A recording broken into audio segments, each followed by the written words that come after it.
So now that you're approaching 100 and plus, like what would you say after 100 episodes you think is the biggest success of your podcast so far? I think just the resiliency to be able to maintain consistent. Yeah. And just keep pushing through. In a time where, let's be honest, it's not like I'm making a lot of money doing this. You know what I'm saying? Yeah. And it takes time. It takes money. It takes. Time is money. Yeah. It's a lot of things, and so I think you don't see a lot of people. Get past 5, 7 episodes. Not many.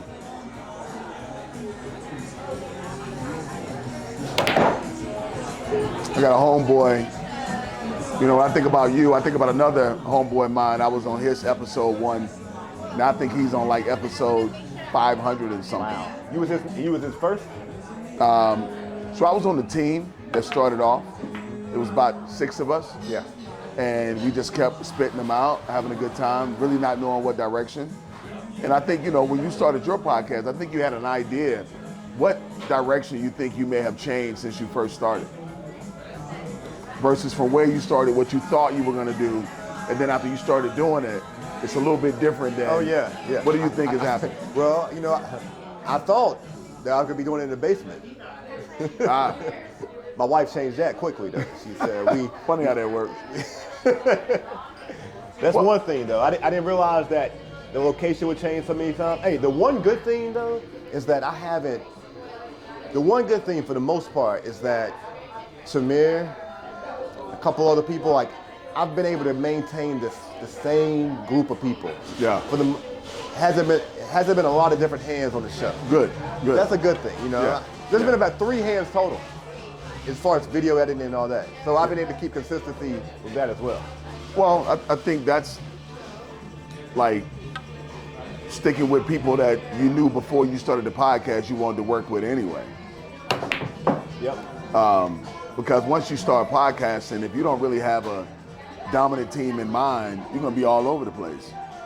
And it's hard to let new people know your vision. Yeah. Because the people you brought in, they know you. Yeah. And that's important. We talked about doing the show. I know. Yeah. And I think that's what makes all this special. Because you was episode 1. That's and crazy. I remember you telling me, you was like, look, I want to do a podcast. I like podcasts, and I've been a part of podcasts. I just don't want to be the one to have to organize it all. You know what I'm saying? I know my strengths and I know my weaknesses. And not so much weaknesses in ability, but in real time, what it takes to really do it and make it successful. And you kind of dug into that. Who would you say has been, other than me, of course, your most exciting, guest? Exciting guest? Yeah. I don't know. Exciting is because you use the word exciting. That's tough, man. Exciting. I don't know about it. I guess when I say exciting, a lot of guests aren't exciting though when it comes to podcasts. I wouldn't use. I think the word exciting makes that a little bit. But I guess when I say exciting, meaning when you knew that they were going to be a part, and it could be more than one. Yeah, and I was excited. You was excited. Okay, I got you. Could be more than one. All right, that's a good one. I gotta say that anytime I do something off-brand, it's exciting that a person wants to be a part of it. Talking to senators and mayors and things. That's interesting to me always because when they come over, they want a little bit of that. They know it's gonna go somewhere. Yeah. To me, that's fun. It's like let's learn about the music. Let's learn about their music interests. Let's learn about the real things that. Let's humanize them. Exactly. Yeah. Those are fun. Stogie T was fun. Tamir put me on Stogie T. #1 lyricist in South Africa, the whole country. He's like the Nas over there. He was fun. What's so fun about that? Because as big as hip hop is in our country, and it is the hip hop capital, of the world. Yeah. South Africa has more people. There's more people in Africa. And when you listen and learn about how music moves in Africa, particularly when hip hop is spoken in English in Africa, it was just an interesting view on eye-opening and culture, music and culture and hip hop culture. So that was exciting. But I will say that Young Money Young was the guest that he was a recent guest, right? no, he was like 13. Okay.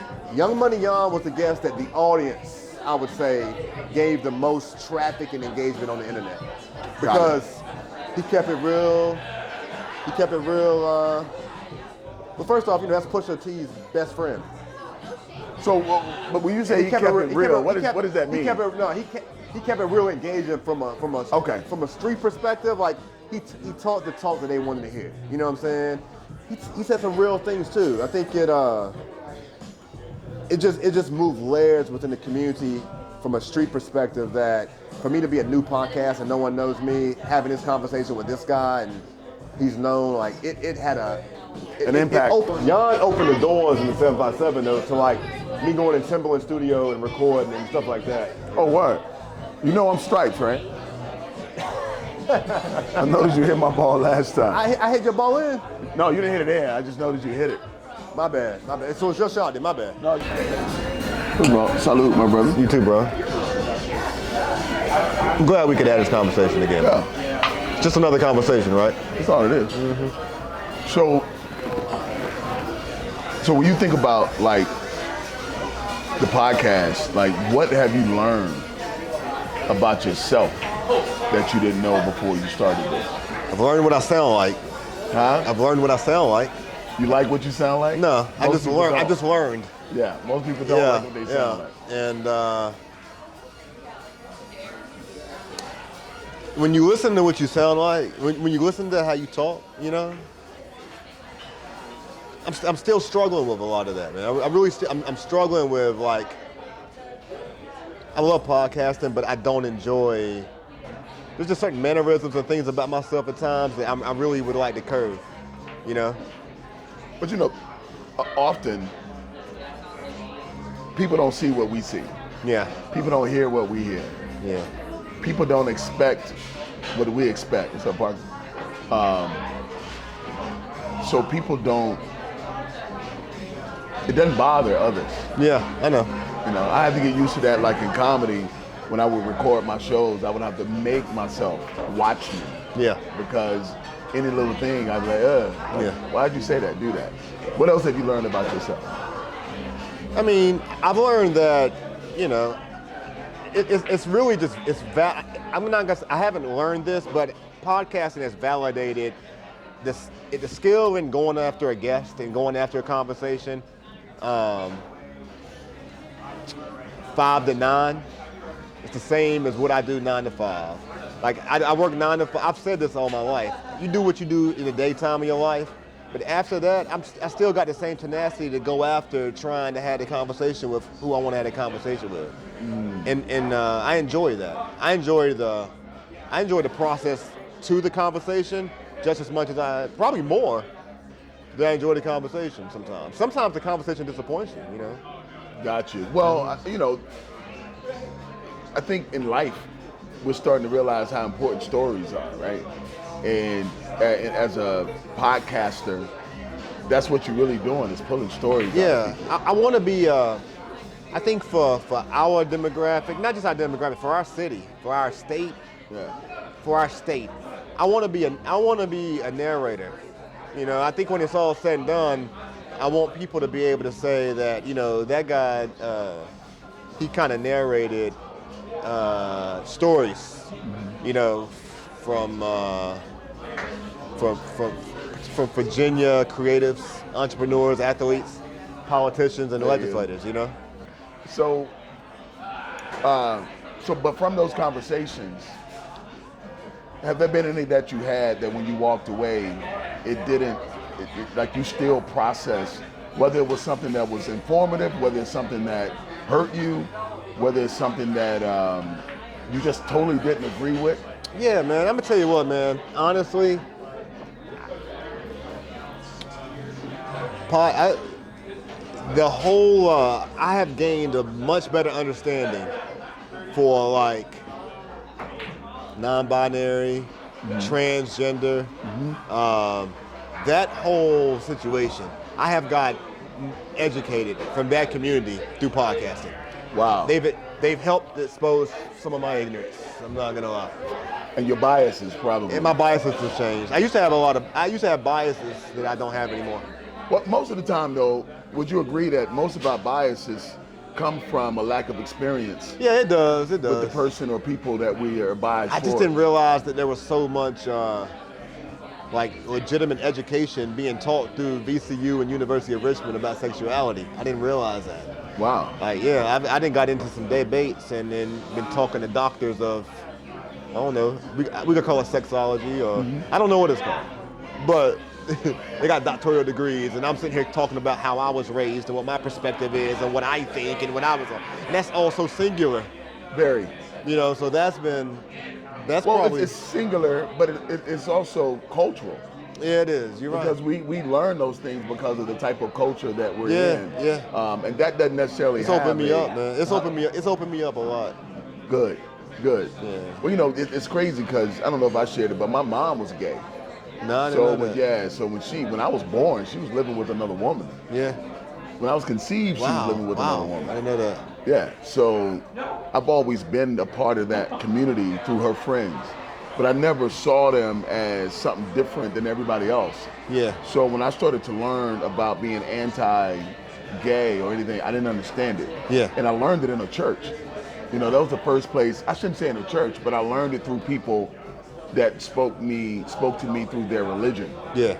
And I'm sitting here like, it just never set well with me. So I'm kind of happy that now that community has more of a legitimate voice. Yeah. To really say things that the greater population don't understand. I do too. Let me ask you this. Yeah. You've been a supporter of mine the whole way and before. And you was the first show. Like, what have you seen? What have you seen through this journey of 100 episodes? I think the dopest thing I've seen you do is consistency. I think you alluded to that earlier. Yeah. It's easy to start something. You know, a great idea. Many people have always started great ideas, but very rarely do they get through the trenches. Yeah. I like your I'm gonna use a big word, your plethora of guests. Yeah. You know, they all come from different walks of life, different meanings. Yeah. And it does make you and bows you well as a conversationalist. Yeah. Because it says you can have a conversation with the rapper from South Africa. Yeah. But then you can have a conversation with Mayor Stoney. Yeah. Dr. Miller. What's up, bro? What's up, man? How you doing, man? Finish? Re-recording. We're doing it right now. You're good though. We good. So it's a real informal. thing. This is how we're doing it. Yeah. It's good. That's Floyd Miller. Yeah. Dr. Miller. That's Dr. Miller. He can do that, man. He can come in whenever you want to come in, man. Yeah, kick in the door. Yeah. So real quick, like in closing, what's next? Yeah, I don't know really. I mean, there's some things on the table. There's some things on the table. There's some opportunities on the table. You know what? From a goal vision standpoint, I feel like we should be having this show soon. You and I both. And you can probably make this happen, but with Floyd over here. Hey. We're gonna credit Floyd in the shot, all right? Gotta credit Floyd We're in gonna the credit. shot. That's his head. Pause. But we're gonna credit it in the shot, all right? That's what's up. We really should be doing this show at the National in front of an audience. We should be. Why? Because you comedian Micah Bam-Bamm White, and I don't need to say anything else about that. Hey man. I mean, really, we should be having this conversation. For me, I'm down for great ideas. Comes down to bandwidth and organization. If we can get like the bandwidth, the ability to really do it, you know, it's kind of like, you know, when we talked in the very beginning, I was like, I know what I can do and I know what I can't do. I think the bandwidth is going to come with a cause. Yeah. So like, it probably won't be like because it's a dope idea. It won't be because of me. Might be because of you. It could, if you in association with the right cause could create the fundraiser or the conversation at the National where we bring in guests, they contribute to a cause, and we have a conversation.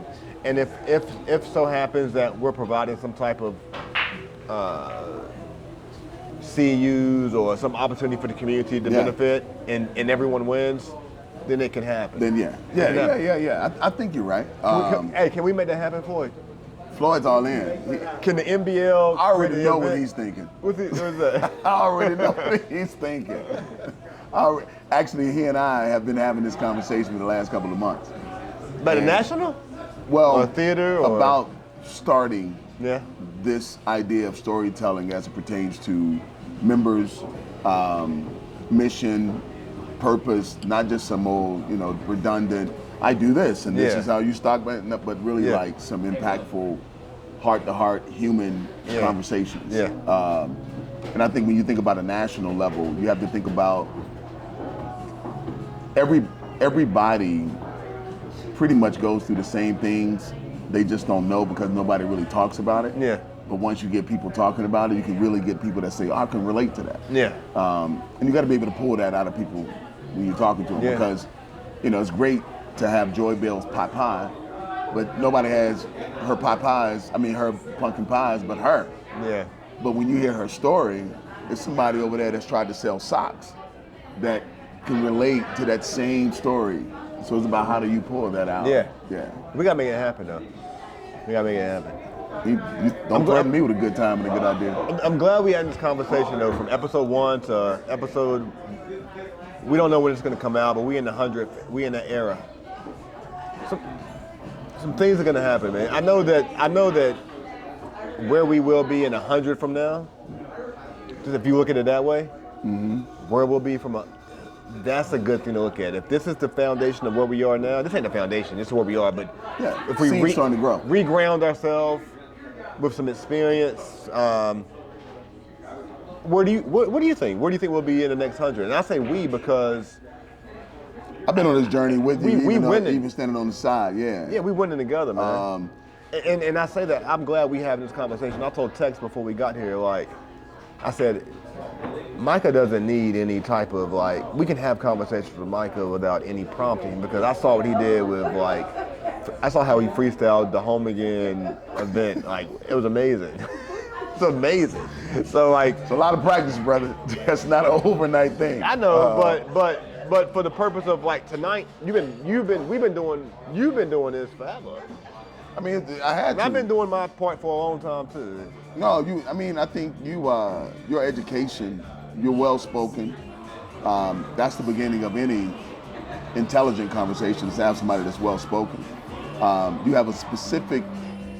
Well, I remember when I first met you at Versus, and you were living in Atlanta at the time, in Georgia. I was going back. Yeah, I was probably back and forth a lot. Yeah.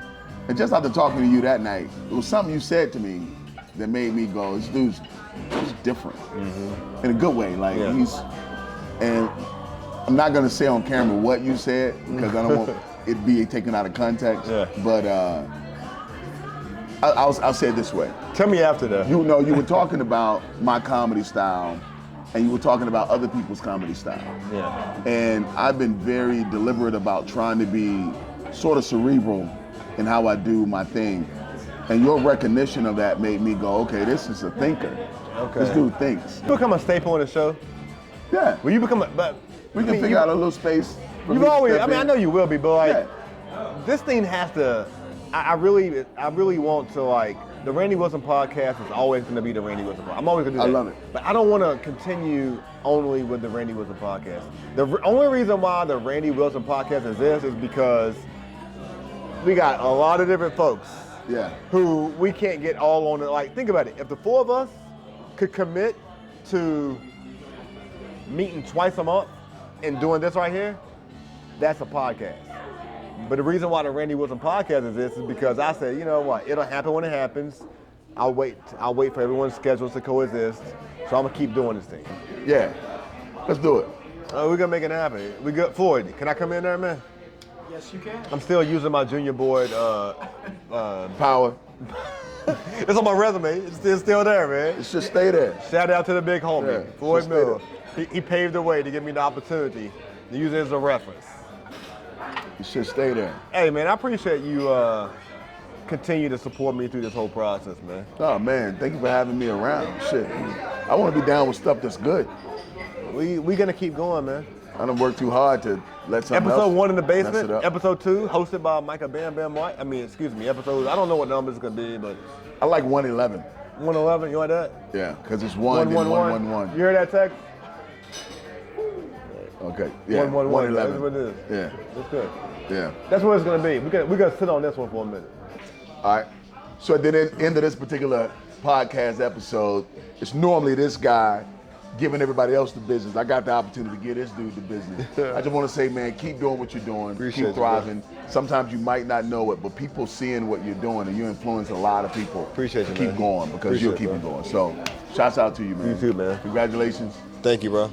Let's go. Let's go.